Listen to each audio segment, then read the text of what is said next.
Yo, what up? It's your boy Jadaa. Welcome back to another Dislyte video.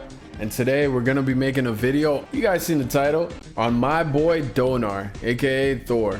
Okay, quick interesting story about my boy Thor, right? Is he is actually the very first 5-star I pulled in this game. So I was really excited when I did pull him.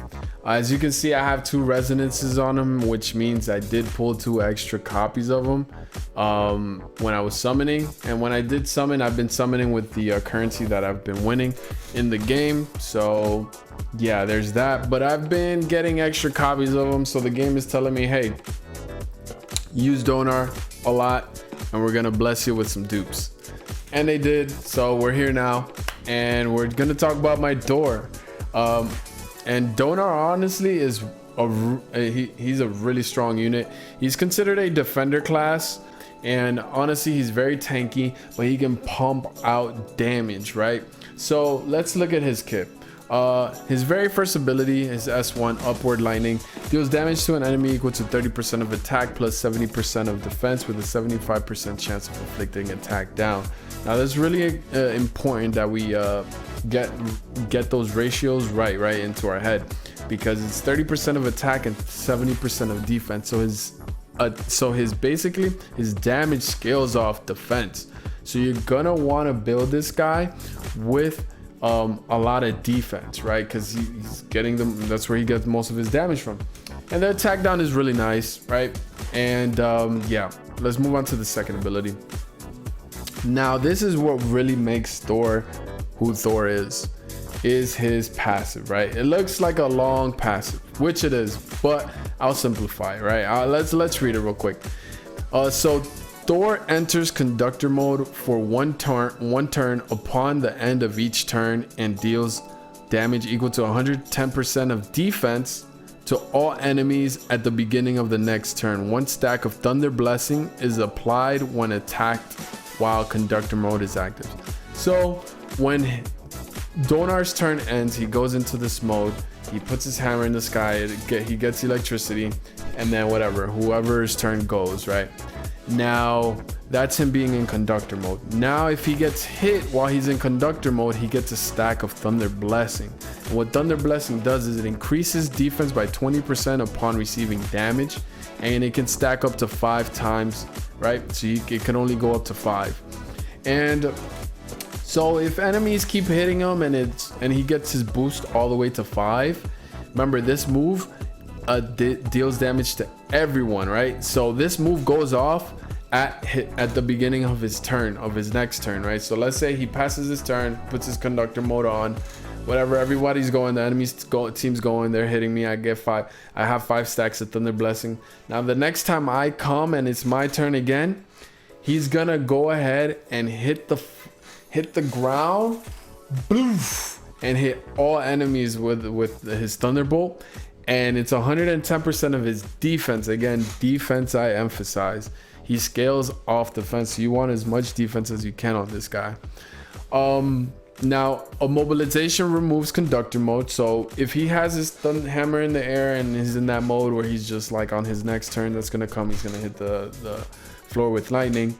If he gets stunned, frozen, I don't know, whatever other mobilization, petrified, while he's in this mode, his conductor stops, right? So that's the weakness this ability has, but his kit flows really well, and I'll tell you why. So the thing you're gonna want is immunity, right? And immunity is what stops you from getting stunned or getting any debuff, and that's what his ultimate does, but we'll talk about that in a little second here. So when an active ability triggers a crit, reduces cooldown on Thundercrack by 1 turn.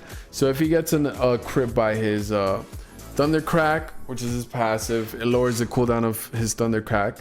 If he gets a crit by his skill 1, he gets the Thundercrack abilities, the cooldown ability to go down, right? So that's really good. And if he does Thundercrack, if he gets a crit with his ultimate, let's talk about his ultimate real quick. It's called Explosions in the Sky. Basically, this is a single target nuke, and what it does is deals damage to an enemy equal to 80% of attack plus 140% of defense, right? So again, it's more defense. It scales off defense, 140% of his defense. And so after he does that, he grants himself defense up and immunity for 2 turns. Remember how I told you, in order for him to stay in his conductor mode, you want to have immunity on him so he doesn't get stunned or frozen or any type of immobilization.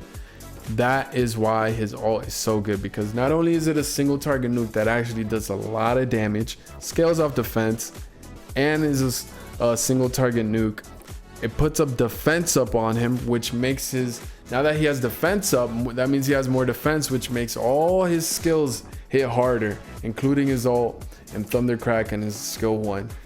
And he puts immunity on himself, so Thundercrack, so he doesn't get immobilized through Thundercrack. That's Thor for you. That's Thor for you in a nutshell. It's really important to know that Thor is very a stat hungry character.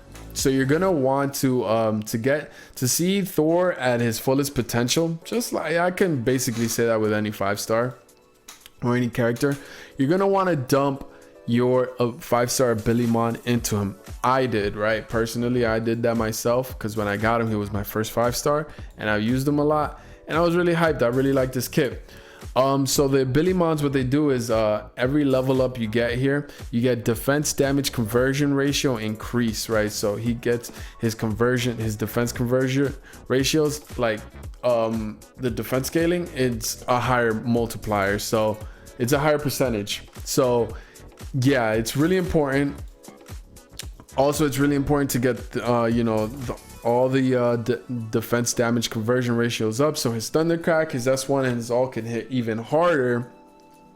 And remember, his Thundercrack hits everyone, and getting the cooldown reduction is really important. So that means all you have to do is get crit on your ultimate, on your regular attack, and you'll have Thundercrack again.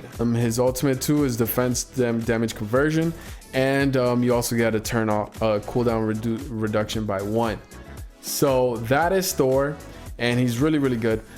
He increases allies defense by 30%, and here are the most popular builds right now. It's Hades, Stone Vines, which is the he heals himself, 34% of damage though is converted to HP, and the Stone Vine is plus 25% to defense. I don't run him on this right now. I am really tempted on the next video probably or something to run him with the 25% more defense, which is really nice, because he even more defense means more damage on his cleave and his ultimate and S1. But right now I'm running Hades and counterattack, right? So I'm running the HP drain set and also the counterattack set. So when they attack me, I can attack them, get more health, probably put attack down buff on them, and also I get, if I crit them, I lower the cooldown on my Thundercrack, which is really important, right? Second most popular is War Machine Stone Vines. I wouldn't suggest this. He's a tank. I can see how this can work because he's naturally tanky and you can make him do more damage that way, but I don't run it that way. So my Thor can actually solo Kronos, and let's go ahead and show him off. So what you want to do is start off with your ultimate so you can get the immunity and defensive buff so you can do the most damage possible, and the immunity so you don't get stunned during his Thundercrap, his conductor mode. So we're gonna go ahead and do his special ability here, his ultimate. Let's go ahead and hit this guy. Boom.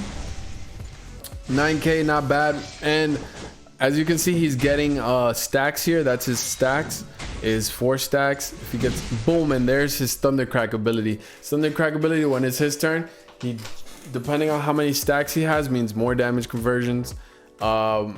More defense means more damage he's gonna do, and he had the defense buff on, and he had the immunity, so he couldn't get stunned during that mode, and he just unleashed on everybody. As you can see, it's on a 2-turn cooldown. Again, if we get a crit, it will go down. They will bring the cooldown down, right? So let's go ahead and do that. We got a crit there, so it brought the ability down by 1, and now he has conductor mode again, right? So boom, we just did it all over again. And basically he also has a chance of attacking, putting the attack down, But that's how the boy Thor works. I'm just gonna leave him in the back and him doing his thing. I don't have my Thor. I don't have the best gear on my Thor. But I am working on it. I haven't been able to down a pep 10 so fluidly yet. I am trying to, so once I do that, I'll have some really beast gear on my Thor, and he's really gonna be a problem. Right now he's a pretty much of a problem, man. As you can see also on his Thundercrack, if you have Hades, he heals a lot because he heals off of everyone that he hits, right? Hades converts damage you do, 35% of that damage to health. So he's like always healing, and basically he just doesn't die in Chronos, right? Because he's tanking, he does a lot of damage, he has a lot of defense, and he can keep himself up with and not be stunned with his immunity. And yeah, he's basically a monster, right? He's really good. Honestly, at first I was really excited that I got Donar, but now that I see his potential, it's like, bro, I'm even more ecstatic about it. Honestly, I did wish I would have pulled someone else. Not in the beginning. I wish I still would have had Donar, but I didn't want the resonances on him. I wanted more 5 stars because I feel like my account has been pretty unlucky, and I haven't got any more 5 stars other than Thor and Lewis, and that's it really. All the other 5 stars you get for free, right? So that's how I've obtained my 5 star. And yeah, I guess I just got to keep being patient and using up the game currencies so I can summon and hopefully, cross my fingers, get a new unit, right? So yeah, I can't wait for the next unit. It's gonna be exciting. But look at Thor, like he just does not die, dude. Okay, he did get stunned there, that's bad. Remember, he did get stunned, but let's see if Chronos kills him. Oh, Chronos actually killed him, but whatever. I mean, you can still see the power of Donar. He's a beast. Look how far he made it, and he didn't have a team. And there's also RNG. If he didn't get stunned, he would have won that, right? So yeah, he didn't have his ultimate, so he didn't have his immunity up. But that's it here, guys. I hope you guys enjoyed this video. Make sure you guys subscribe and press the notification bell button so you can be notified when I drop a new video. Also, like the video if you like the video. Leave a comment to let me know what's on your mind, and share this with someone who you think might like it. I will see you guys in the next one. It's your boy Jadaa. Peace out.